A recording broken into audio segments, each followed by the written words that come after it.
வணக்கம் ஐயா. போன உரையில் சொல்லியிருந்தேன் விதியை மதியால் வெல்வது எப்படின்றத பார்க்கலாம் அப்படின்னு சொல்லிட்டு. கர்மானா என்ன, கர்மானா யார், ஜன்ம பாவங்கள்லாம் எதுவும் கிடையாது. முன் ஜென்மத்து பாவம், பெண் ஜென்மத்து பாவம், 7 ஜென்மத்து பாவங்கள்லாம் எதுவுமே கிடையாது.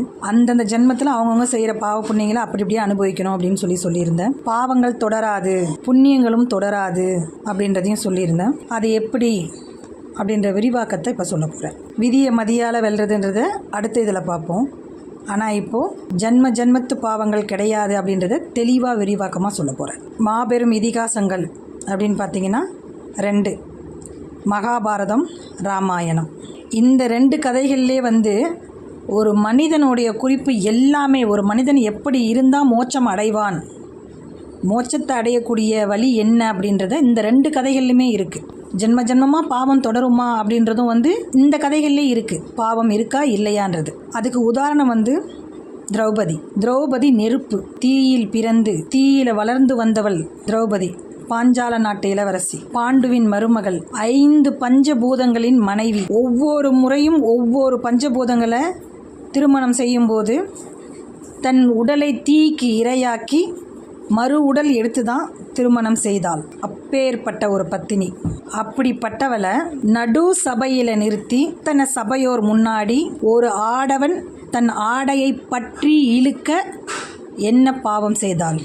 அவன் கணவன் முன்னாடியே வேசி என்று ஒருவன் கூறினானே, இதை விடவா ஒரு பெண்ணுக்கு பாவம் பெருசா இருக்கணும்? என் மானம் போகிறது, என்னை காப்பாற்றுங்கள் என்று கதறினாளே. 5 கணவர்மார்களும் வாயடைத்து நின்றார்களே. என்ன பாவம் செய்தாள்? திரௌபதி கதை அவளது முன்ஜென்மத்து கதை. ஏதாவது தெரியுமா? இந்த பாவம் செய்ததுனால்தான் திரௌபதி இந்த ஜென்மத்தில் இத்தனை சொல்லுக்கு ஆளாக்கப்பட்டா. அத்தனை பேர் பாதுகாப்புக்கு இருந்தும் அவளுடைய ஆடையை கலைக்கும் அளவுக்கு பாவம் செய்யப்பட்டாள். இந்த பாவத்துக்கு ஏன் அவள் ஆளாக்கப்பட்டாள் அப்படின்னா, தன் லட்சியத்தை அடைய வேண்டும்.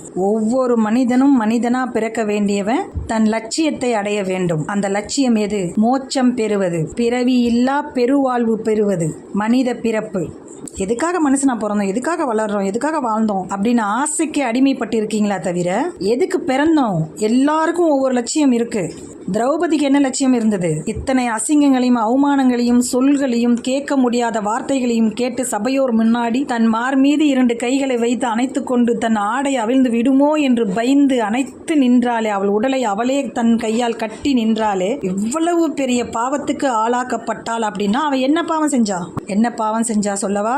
பூமி மாதா அங்காள பரமேஸ்வரிட்ட போயிட்டு, தாயே, என்னால இந்த பூமியோட பாரத்தை சுமக்க முடியல, இங்க நடக்கிற அட்டூழியத்தை என்னால தாங்க முடியல, எப்படியாவது என் மீது உள்ள பாரத்தை குறை அப்படின்னு சொல்லி அந்த பூமி மாதா அங்காள பரமேஸ்வரி கிட்ட போய் கதறனா. அந்த அங்காள பரமேஸ்வரி அம்மன் அவ சொன்னா, என் குழந்தையான நீ, உன்னை காப்பாற்ற வேண்டியது என்னுடைய பொறுப்பு, நீ போய் உன் வேலையை பாரு, மீதி நான் பாத்துக்கிறேன்னா. உடனே 5 பஞ்சபூதங்களும் அதில் பூமியும் சேர்ந்து நவகிரகங்களும் அசுர சக்தியும் நின்னது. தாயே, நீ உருவெடுத்து பூமியின் பாரத்தை குறைக்க வந்தால் கர்ம சக்தியான நாங்கள் எங்கள் ஆட்சியை செய்வோம், நியாய தர்மத்தை வழங்குவோம், எங்கள் ஆட்சிக்கு உட்பட்டு தான் நீ பிறப்பெடுக்க முடியும் என்றது கர்மசக்தி. அதற்கு அந்த தாய் தலை வணங்கினாள். சரி என்று ஒப்புக்கொண்டாள். ஒரு தாயின் வயிற்றில் பிறக்கவில்லை, தீயில் பிறந்தாள். வானளவிய தீயில் பிறந்தாள் திரௌபதி. தீயில பிறந்து திரௌபதனுக்கு மகளாக இருந்து சுயவரம் நடத்தி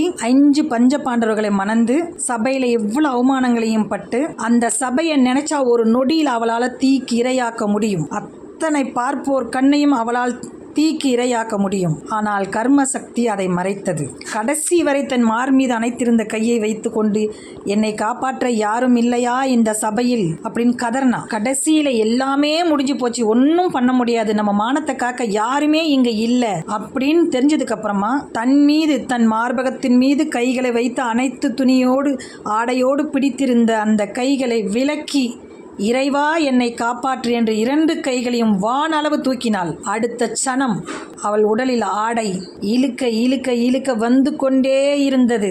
கண்ணை மூடி இறைவனை நினைத்து கையேந்தி நின்றாள். ஆடை அவள் உடலில் கொட்டி கொண்டிருந்தது. ஆடவன் ஆடையை இழுக்க முடியாமல் மயங்கி விழுந்தான். அப்பொழுதுதான் நின்றது அந்த ஆடை. ஆனால் அப்பதான் அவள் திரௌபதி அங்காள பரமேஸ்வரி என்பதே நினைவுக்கு வந்தது. குந்தி தன்னை ஆதரிக்க வருகிறாள் என்று தெரிந்ததும், என்னை பரிசிக்க வேண்டாம், காட்டு தீ, வானம் வரை உயர்ந்து நிற்கும் காட்டு தீ, நான் அனைவரின் மரணம் அப்படின்னு நின்னவ மறுபடியும் தன்னை அமைதிப்படுத்தி கொண்டு யாரையும் பழி வாங்கல. அந்த சபையில தன்னை அமைதிப்படுத்திட்டு எல்லாரும் கெஞ்சினாங்க, இப்படி பண்ணாத அப்படி பண்ணாதன்னு. திரௌபதி சாபமிடாத.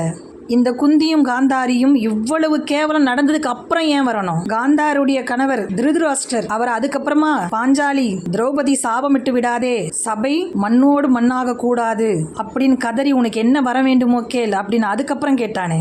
அவன் கண் எதிரதானே, கண்ணு தெரியாம இருந்தாலும் அவன் கண் எதிரதானே இதெல்லாம் நடந்தது. நடக்கும் போதும் அவள் முறையிட்டாலே, இந்த மாதிரி உன் மகன் சொல்றான், இது நியாயமான சின்ன மாமனாரான திருதராஷ்டிரங்கிட்டையும் முறையிட்டாலே. ஆனா அவன் என்ன சொன்னான்? துரியோதனன் செய்வதுதான் கரெக்ட் அப்படின்னு. அப்பவும் அவன் கர்மா, அவனோட கர்மா அவனை மறைச்சதில்லை. ஆனா இதெல்லாம் நடந்ததுக்கு அப்புறமா திரௌபதி உனக்கு என்ன வரம் வேண்டும் கேள் அப்படின்னு கேட்டப்போ திரௌபதி கேட்ட வரம் 5 கணவர்மார்களை விடுவிக்க வேண்டும் என்று. ஆனா அதுக்கு முன்னாடியே அவ அங்காள பரமேஸ்வரியா நிற்கும் போதே சொல்லிட்டா, இனி நான் கணவனற்றவள், இனி நான் நாமமற்றவள், நான் அனைவரின் உயிரின் மரணம் அப்படின்னு சொல்லிட்டா. அது அவளோட லட்சியம். அந்த லட்சியத்தை அடையதான் இவ்வளோ அவமானங்களை பெற்றாள். இது முன்ஜென்மத்து பாவம் அல்ல.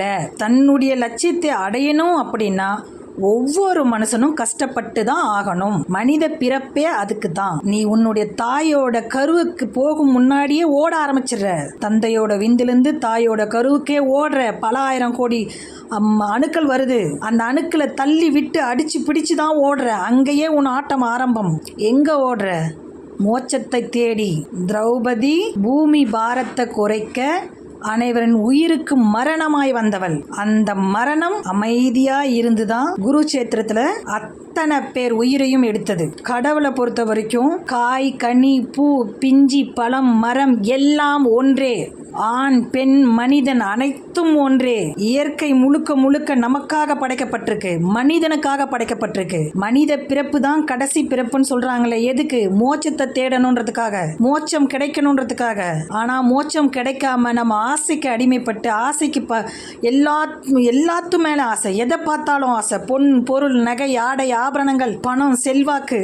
எத்தனை காலம் கூட வரப்போகுது? ஒருத்தன் வீட்டில் குழந்தை ஊனமா பிறந்துருச்சுன்னா உடனே இவன் எந்த ஜென்மத்தில் செஞ்ச பாவமோ அந்த குழந்தை ஊனமா பிறந்துருச்சு. எந்த ஜென்மத்தில் செய்த பாவத்தில் அந்த குழந்தை ஊனமா பிறக்கல.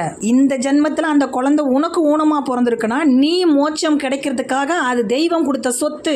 நீ அந்த குழந்தை உனக்கு ஊனமா பிறந்திருக்குன்னா அந்த தாய் கிட்ட அந்த குழந்தைக்கான ஆத்ம சக்தி சரியா இல்ல, கர்ம சக்தி சரியா இல்ல. அந்த குழந்தை ஊனமா பிறந்திருக்கு. அந்த ஊனமா பிறந்த குழந்தைய நீ ஒதுக்காம எனக்கு கொடுத்த செல்வத்தை நான் எப்படி பாதுகாக்கணும், அதே மாதிரி இந்த குழந்தை ஊனம் அப்படின்றத விட்டுட்டு அதை பாதுகாத்த அப்படின்னா நீ மோட்சத்துக்கு போற வழி திறக்கப்படும்.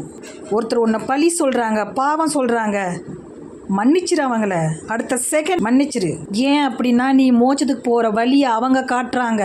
இப்ப 10 லட்சம் 10 கோடி எத்தனை ஆயிரம் வேணாலும் ஒருத்தங்கிட்ட கொடுங்க.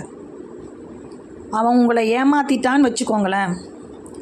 ஐயோ, நான் வாழ்நாள் முழுக்க சம்பாரிச்ச பணம் ஃபுல்லாக அவன் ஏமாத்திட்டானே, இப்படி பண்ணிட்டானே, பாவி நல்லா இருப்பானா அப்படின்னு சாபம் கொடுக்காத. அடுத்த செகண்ட் 10 லட்சம் தானே, 10 கோடி தானே, நீ என்னை ஏமாத்தி தின்ற, நல்லாயிரு அப்படின்னு மனதார வாழ்த்தவன. உன்னுடைய மோட்சம் அங்கேயே திறக்கப்படுது. பாவத்தை சகிச்சுக்கிறியா இல்லை எதிர்த்து போராடுறியா அப்படின்னு கர்மா பண்ற வேலை. கர்மா அவ்வளோ சீக்கிரம் மனிதனை மோட்சம் அடைய விடாது. அதனால தான் இன்பமும் துன்பமும் மாறி மாறி மாறி உனக்கு கொடுத்துட்டு இருக்கு. எல்லாமே இன்பம். திரௌபதி 2 கையும் நீக்கிட்டு, அத்தனை சபையில 2 கையும் நீக்கிட்டு இறைவா என்னை காப்பாற்றணும் போதுதான் இறைவன் வந்தான். அந்த மாதிரி நீ எல்லாத்தையும் துறந்தா மட்டும்தான் இறைவன் உன் பக்கத்துல வர முடியும். அப்பதான் நீ மோட்சம் அடைய முடியும். இதுல பாவம் எதுவுமே கிடையாது, புண்ணியம் எதுவுமே கிடையாது. நீ செய்ய வேண்டியதெல்லாம் மோட்சம் அடையிறது மட்டும்தான். அதுக்கு வழி என்ன? உன்னை ஒருத்தன் வேசின்னு சொன்னாலும், தப்பாக பேசினாலும் அந்த சொல்லுக்கு எதிர்வார்த்தை கொடுக்காம நல்லாரு போ, மன்னித்து விடு. ஒரு மாமியார் மருமகளுக்கு வாழ வந்த பெண்ணை வாழ விடாம அவ்வளவு தொந்தரவுகள், பிரச்சனைகள் கொடுப்பா. நகை எட்டுன்னு வரல, ஆம்பளை குழந்தை தான் பெற்றுக்கணும், பொட்டை பிள்ளை தான் பெற்றுக்கணும், இப்படி பெற்றுக்கக்கூடாது, அப்படி இல்லாததெல்லாம் சொல்லுவாள். ஆம்பளை புள்ள பிறக்கிறதும் பொட்டை புள்ள பிறக்கிறதும் உன் கையிலேயே இருக்குது. ஆனால் உன் மாமியார் உனக்கு கண்டிஷன் போடுவா, எனக்கு அடுத்த முறை ஆம்பளை பிள்ளை தான் வேணும், ஃபஸ்ட்டு முறையே ஆண் குழந்தை பிறந்துச்சு, பரவாயில்ல 2வது முறையும் ஆண் குழந்தை தான் பிறக்கணும், பொட்டை பிள்ளை பெற்றுக்கூடாதவ அப்படின்னுவா. அந்த குழந்தை நிற்கிறது உன் கையிலையா இருக்குது. ஆனால் அவள் சொல்லுவா, அந்த மாதிரி கொடுமைகள் நிறைய பெண்கள் அனுபவிக்கிறாங்க. ஆனால் அனுபவிக்கும் போது போராடி எல்லா பிரச்சனையும் தாண்டி அந்த பெண் அந்த குடும்பத்தில் நிலச்சி ஒரு ஸ்டேஜ் வரும், இவளோட கை ஓங்குற ஸ்டேஜ். அந்த ஸ்டேஜ் வரும்போது இந்த பெண் என்ன பண்ணுவா, மாமியாரை பழி வாங்க ஆரம்பிப்பா. நீ என்னை வாழ விடாமல் அப்படி பண்ணியே இப்படி பண்ணியே அப்படின்னு இவ பழி வாங்க ஆரம்பிப்பா. மிகப்பெரிய தவறு.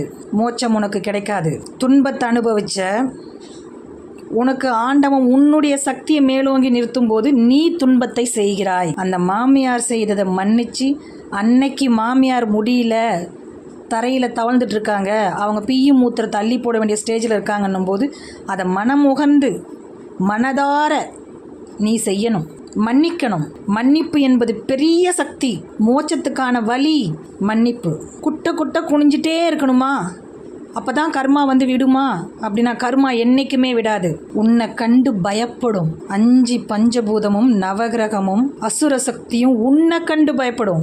எவ்வளவு வேதனை கொடுத்தாலும் இவ மன்னிக்கிறாளே, இவளுக்கு இனி நாம் அந்த துரோகத்தை செய்யணுமான்னு காலில் வந்து விழுறதெல்லாம் சொர்க்கமாக விழும். இதை அனுபவிச்சு பாருங்கள், மோட்சம் எப்படி கிடைக்கும். என்ன மாதிரி வாழ்நாள்லேயே சொர்க்கத்தை பார்க்கலாம், மனிதனாக வாழும்போதே சொர்க்கத்தை பார்க்கலாம். அப்பா, இந்த பிறவி முடிஞ்சால் கடவுள்கிட்ட போயிடுவோம், செத்துருவோம்.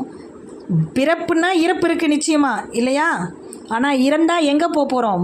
மறுபடியும் வந்து பிறக்க போகிறோம். மோட்சம் அடையிற வரைக்கும் உனக்கு பிறப்பு இருந்துகிட்டே தான் இருக்கும். ஆத்மாவா நீ உலாவிட்டு இருக்கவே முடியாது. மோட்சம் நீ அடையிற வரைக்கும், தெய்வத்தோட பாதம் மோட்சம் ஒரு தீபத்தோட போய் சேர்ற வரைக்கும் மனித பிறப்பு இருந்துகிட்டே தான் இருக்கும்.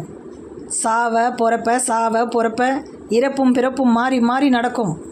அதே மாதிரி அந்த கர்மா, ஒரு தாய் தந்தை அவங்களுக்கு ஒரே ஒரு பையன் தான் இருக்கும். அந்த ஒரே ஒரு பையனை நல்லா வளர்த்தி 20-22 வயசு வரைக்கும் அவனுக்கு இப்படி கல்யாணம் பண்ணணும், அப்படி பார்க்கணுன்னு கேட்குறதெல்லாம் வாங்கி கொடுத்து அவ்வளோ ஆடம்பரமாக அந்த குழந்தைய வளர்ப்பாங்க. ரொம்ப செல்வ செழிப்போடு அந்த பையன் வளரும். அந்த 22 வயசுலேருந்து அந்த 25 வயசுக்குள்ளே கல்யாணம் பண்ணுற ஸ்டேஜ் பார்க்கும்போது அந்த குழந்தை ஏதாவது ஒரு முறையில் இறந்துடும், கர்மா பறிச்சிடும். அவனோட ஆயுட்காலம் அவ்வளவுதான். எதுக்காக அந்த கர்மா அந்த குழந்தைங்கக்கிட்ட கொடுத்தது, ஏன் அந்த 25 வயசுக்குள்ளே அதை பறிச்சிச்சு அப்படின்றது நீங்கள் என்ன பண்ணுவீங்க? கதற ஆரம்பிப்பீங்க. என் பையன் போயிட்டான், என் குலமே அழிஞ்சு போச்சு, எனக்கு குழந்தை இல்லாமல் போச்சே, ஒரே ஒரு பையனாச்சே, இப்படி விட்டுட்டேனே அப்படின்னு கதறுவீங்க. இது தவறு. நீ மோட்சம் அடைய, பிறவியில்லா பெருவாழ்வு பெற அந்த கர்ம சக்தி உன்னை விட்டு விலகியது. என் குழந்தை இறந்துட்டான், இத்தனை நாள் வரைக்கும் யாருக்கும் மனித பிறவியாக இருந்தால் வேதனை இல்லாமலாம் இருக்காது, நிச்சயம் வேதனை இருக்கும். ஆனால் நீ அதையும் தாண்டி வெளியே வரணும். அந்த பாசத்துக்கு நீ அடிமையாகக்கூடாது. இது கர்மா பண்ணுற வேலை. நீ பாசத்துக்கு அடிமையாவறியா? அந்த பாசத்தை ஒதுக்கிட்டு நீ மோட்சத்துக்கு வழிவகுக்கிறியான்னு கர்மா பண்ணுற வேலை. அந்த குழந்தை இருந்ததும் அந்த பாசத்துக்கே அடிமையாகி அப்படியே நினச்சி கடைசி வரைக்கும் இவங்களும் இறந்துருவாங்க. அந்த குழந்தை இறந்ததுக்கப்புறம் இவங்க வாழ்க்கையில் எந்த சுவாரஸ்யமும் இருக்காது, எந்த ஒரு இன்பமும் இருக்காது. அந்த குழந்தைய நினச்சியே இந்த 2 பேரும் இறந்துருவாங்க. போனதும் கர்மா கேட்கும். உன் ஆத்மா உடலை விட்டு பிரிஞ்ச உடனே அந்த கர்மா கேட்கும், நீ எதுக்கு பூமிக்கு போன? மோட்சம் அடைய. உன்னை சுத்தி எது நடந்தா என்ன? நீ மோட்சத்துக்கான வழியை தானே தேடணும். கர்மா, நான் ஏன் வழியை பண்ணேன், நீ மோட்சத்துக்கான வழியை தானே தேடணும். அதை விட்டுட்டு ஏன் வந்த? மறுபடியும் பெற, மறுபடியும் பிறந்து மறுபடியும் போ, மோட்சத்தை தேடு. நாம கர்மா சொல்லுதோ இல்லையோ, நாம கேட்போம், ஐயோ மோட்சத்துக்கான வழியை தேடாம முட்டாள்தனமா பாசத்துக்கு அடிமை ஆயிட்டனே, சரி மறுபடியும் பிறக்கிறேன், கர்மாவே என்னை ஆட்சி செய் அப்படின்னு பிறப்பீங்க. இது கர்மா பண்ணுற வேலை. ஆனால் இந்த குழந்தை இறந்ததும் அக்கம் பக்கத்தாரெல்லாம் சொல்லுவாங்க, என்ன பாவம் பண்ணானோ, செத்து போச்சு அவன் புள்ள, எப்படியெல்லாம் வளர்த்தான் தெரியுமா, என்ன தெனாவட்டில் பண்ணான்னு தெரியுமா. அவங்க உன் பாவத்தை எடுத்துகிட்டு இருக்காங்க. பயப்படக்கூடாது. அக்கம் பக்கத்தார் பேசுறதை பார்த்து நடுங்கக்கூடாது.